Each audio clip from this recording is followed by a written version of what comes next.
guys, this is Comic Uno, and today I'm doing Comic Uno's top 10 most anticipated books for July. So let's just jump into the list. Number 10 for me is the Powerpuff Girls issue 1. Just in general, I'd be very excited for a Powerpuff Girls series. I love what we've been seeing with these Saturday morning cartoons being rejuvenated in comic books. It feels like there's a really big just wave of that with G.I. Joe and Transformers, and now cartoons that I kind of grew up with more, which is Powerpuff Girls. But on top of that, Kelly Thompson's writing it. I'm a huge fan of her writing, and honestly, I feel like something that's not a lot of people think of with her writing, just because she does a lot of superhero books, is how great of a comedy writer she is. So I think that's going to really play a good part in this superhero comedy book like Powerpuff Girls. So that is number 10 for me. Moving on to number 9, which is Action Comics 1067. Rainbow Rowell is doing a side story about Lois Lane, and Gail Simone's doing the main story for this. So two writers I love.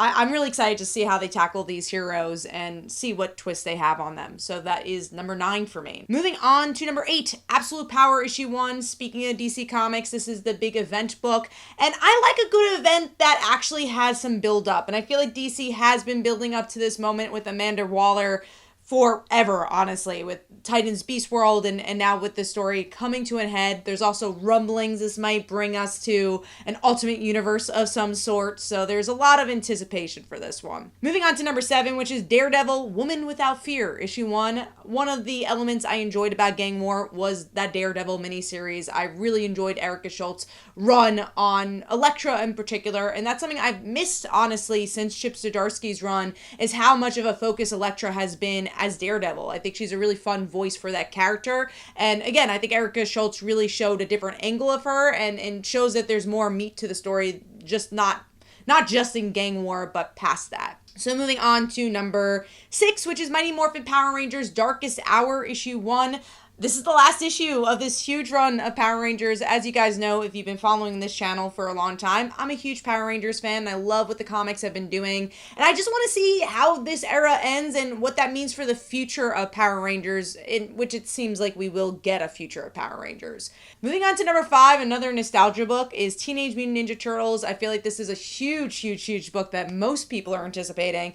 And the reason why it's so high, even though I'm not a huge Teenage Mutant Ninja Turtles fan, I want to become one. I think this is a great opportunity with the different artists on every issue, premier artists on every issue like Cliff Chang and Joel Jones, with the writing of Jason Aaron, which I just think is such a dream team, and I'm really excited for that aspect. But then also Transformers. I never was a huge Transformers fan. I knew nothing about it, and it really shows a creative team can make people fans of a franchise that you didn't grow up with. So I'm hoping Teenage Mutant Ninja Turtles is the same. Moving on to number 4, Witchblade issue 1. We're talking about nostalgia. Dabbled in Witchblade when it was coming out, especially after the hundredths issues, which is interesting. I didn't really start from the beginning too much, but I would dabble in and out and be like, oh wow, this is a fun character. I like Sarah's vibe in general and the mythology it's building around. So it's really cool that this book A has been in the works for a very long time, but maybe this will bring new fans to Witchblade and start a new era of the book. Moving on to number 3, Kill All Immortals issue 1.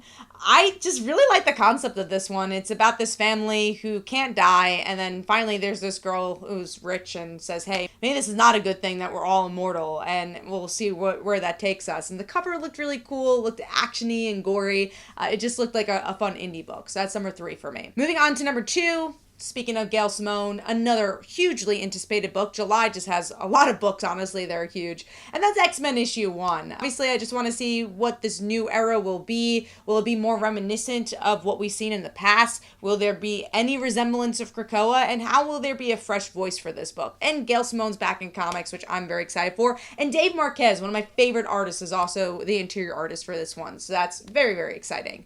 Now, number 1 is maybe a shocking one because honestly, like I said, there's a lot of huge books, but the book I'm most looking forward to is NYX issue 1, a cult favorite comic book that I grew up with. I loved that story. I thought it did some interesting things for new characters, but also obviously there was a big journey for X-23. I think it was very much the bridge between her original self to what we see now with Laura. So now that she's grown so much, I want to see what she does here. And the rest of the NYX crew in the regards of some of the old characters, but then some new mutants like Miss Marvel, a character I really love. So I'm really excited to see what voice this is gonna bring to the young mutants and see how resemblant it is to that original NYX series.